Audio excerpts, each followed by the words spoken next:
और सीधे लिए चलते आपको संभल। सीएम योगी आदित्यनाथ संबोधित कर रहे हैं, सुनिए। योजना का लाभ हर एक गरीब तक, हर किसान तक, हर नौजवान तक, हर महिला तक पहुंच रहा है। एक सरकार कांग्रेस की थी, समाजवादी पार्टी भी थी, उनके साथ गाए बगाए बिना मांगे समर्थन देती थी। कांग्रेस की एक सरकार क्या कहती थी, उनके प्रधानमंत्री कहते थे कि मैं 100 रुपया भेजता हूं, नीचे गरीब तक केवल 15 रुपया पहुंचता है। 85 रुपया कहां जाता था?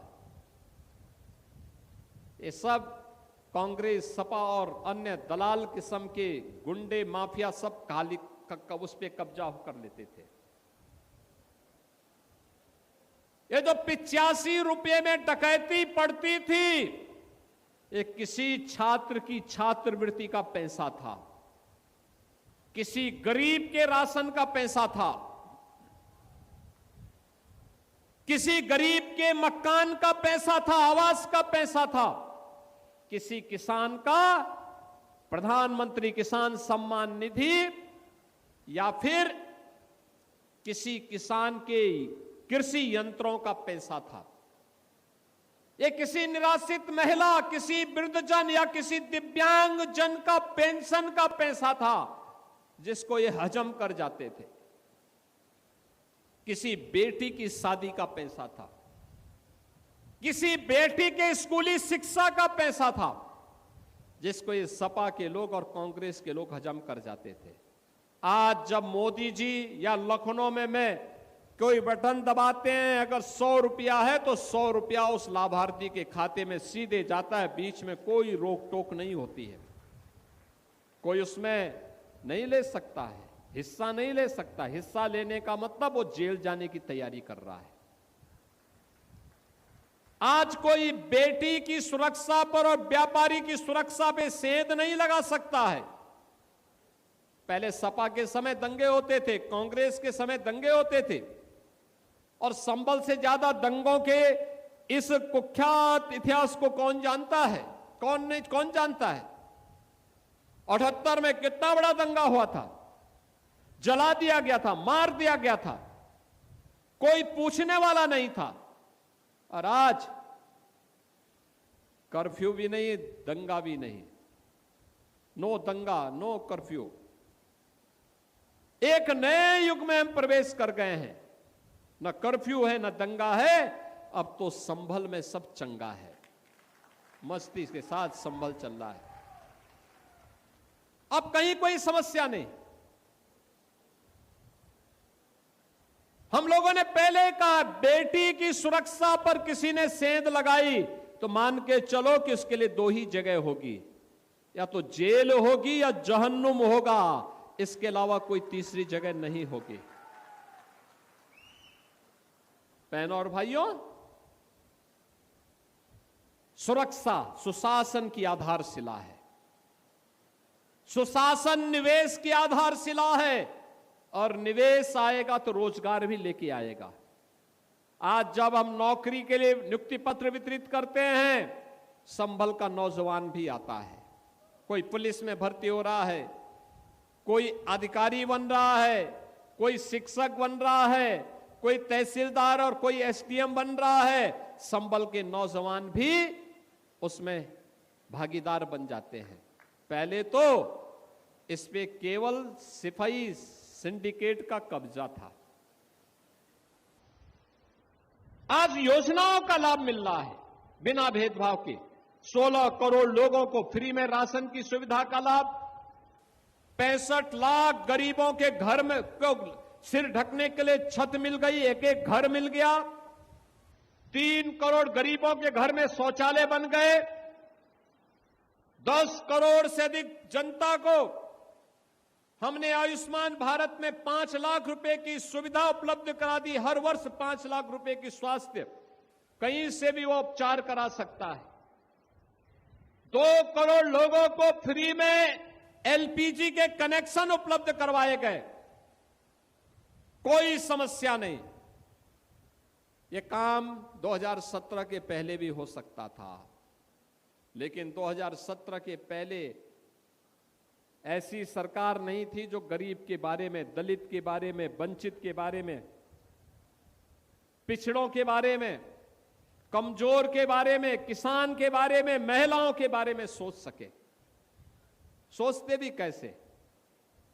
उस समय सरकार के मुखिया 12 बजे सो करके उठते थे, 2 बजे तक तैयार होते थे,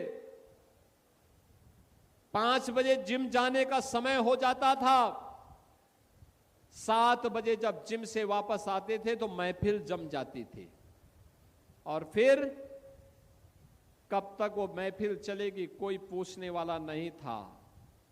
प्रदेश नदारद था, दंगे होते थे, दंगाइयों का उपचार करने की बजाय मुख्यमंत्री आवास पे उन्हें बुला करके उन्हें सम्मानित कर दिया जाता था। आपने देखा होगा ये डबल इंजन की भाजपा की सरकार, 9 वर्ष में कोई दंगा नहीं हुआ। दंगाई को पता है कि दंगा करेंगे तो क्या कीमत चुकानी पड़ेगी, और संभल से ज्यादा कोई नहीं जानता है। बरेली में भी एक मौलवी बहुत मचल रहा था, कैसा उपचार हुआ आपने देखा होगा। बहन और भाइयों, हम लोगों ने कहा था माफिया को मिट्टी में मिलाएंगे, माफिया मिट्टी में मिल गए। अब विकास की प्रक्रिया आगे बढ़ानी है तीव्र गति से। प्रधानमंत्री जी का जो संकल्प है विकसित भारत और आत्मनिर्भर भारत की, उस विकसित भारत आत्मनिर्भर भारत की संकल्पना को हम पूरा तब करेंगे जब संभल भी साथ साथ चलेगा, तब प्रदेश का विकास होगा, हर जनपद आत्मनिर्भर होगा, तब उत्तर प्रदेश आत्मनिर्भर होगा। आत्मनिर्भर होगा तो विकसित भी होगा, और विकसित और आत्मनिर्भर उत्तर प्रदेश के लिए हम सबको मिलकर के काम करना है। और उसी परिकल्पना को साकार करने के लिए आज मैं यहां पर 570 करोड़ रुपए की इन परियोजनाओं की सौगात संभल वासियों को प्रदान कर रहा हूं। बहन और भाइयों, ये योजनाएं आपके इस जनपद से जुड़ी हुई हैं, जिनमें हम लोगों ने इस जनपद की तमाम परियोजनाओं की चर्चा अभी यहां पर आपके सामने श्रीमती गुलाब देवी जी ने किया। मऊ, कठेर, फतेहपुर, समसोई, चंदौसी मार्ग का चौड़ीकरण, सुदृढ़ीकरण, चंदौसी बरेनी रीट का बाजार मार्ग के चौड़ीकरण सुदृढ़ीकरण का कार्य, चंदौसी से कुड़ फतेहगढ़ मार्ग के चौड़ीकरण सुदृढ़ीकरण, प्राचीन ऋषिकेश कूप, अमृत कूप की खुदाई, मरम्मत, सुंदरीकरण, यम तीर्थ स्थल के पर्यटन विकास का लोकार्पण, नवीन हाई स्कूल असालत नगर जराई में एवं नवीन राजकीय हाई स्कूल संजैनी का लोकार्पण का कार्यक्रम, और आज शिलान्यास हो रहा है 24 कोसीय वंश गोपाल तीर्थ परिक्रमा मार्ग का चौड़ीकरण और सुदृढ़ीकरण। बैजोई में 100 बेड के जिला चिकित्सालय के भवन का शिलान्यास, बिलारी जरमार्ग चंदौसी मार्ग के चौड़ीकरण और सुदृढ़ीकरण कार्य का शिलान्यास, श्री हरि कल की विष्णु मंदिर में देव तीर्थ शंख माधव में अवस्थापना सुविधाओं के विकास कार्य का शिलान्यास, बल्ली कूप, सप्त सागर कूप, विमल कूप, कृष्ण कूप, विष्णु कूप, अकर्म मोचन कूप, मृत्यु कूप, अशोक कूप में अवस्थापना सुविधाओं का विकास के कार्य का शिलान्यास, प्राचीन देव तीर्थ पाप मोचन तीर्थ, प्राचीन देव तीर्थ पिचास मोचन तीर्थ में भी इसके सुंदरीकरण और सुदृढ़ीकरण का कार्य, और कस्तूरबा गांधी बालिका विद्यालय में संभल में मॉडल श्री मॉडल के अंतर्गत उन्नयन कार्य का भी शिलान्यास का कार्यक्रम आज यहां पे संपन्न हुआ है। इन सभी परियोजनाओं का मैं आपको बधाई देता हूं और आप सबसे अपील करता हूं, जो भारत का है उसको जाति मत मजहब से ऊपर उठ करके कार्य करना होगा। जो अभी भी अपने को बाबर की संतान समझता है तो मान करके चलिए कि अब भारत के अंदर इस भारत, नया भारत गुलामी की मानसिकता में जीने वाला नहीं है और गुलामी की मानसिकता को मानने वाला भी नहीं है। उन सबको मैं कहूंगा कि अपनी मानसिकता को दुरुस्त करो। भारत के अंदर रहना है तो भारत के अंदर भारत की परंपरा और भारत की संस्कृति को सम्मान देना सीखो। बहन बेटियों की इज्जत के साथ खिलवाड़ करने की कीमत क्या चुकानी पड़ेगी और भारत की आस्था के साथ खिलवाड़ करने की कीमत क्या चुकानी पड़ेगी, यह अगर किसी ने करने का दुस्साहस किया तो डबल इंजन की सरकार इसको कतई स्वीकार नहीं करेगी।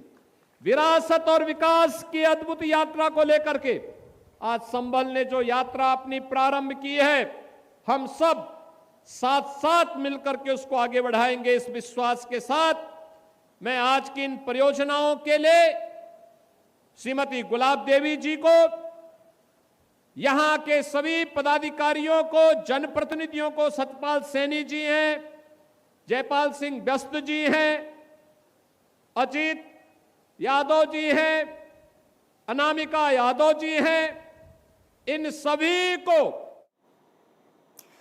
तो संभल से सीएम योगी आदित्यनाथ को आप सुन रहे थे।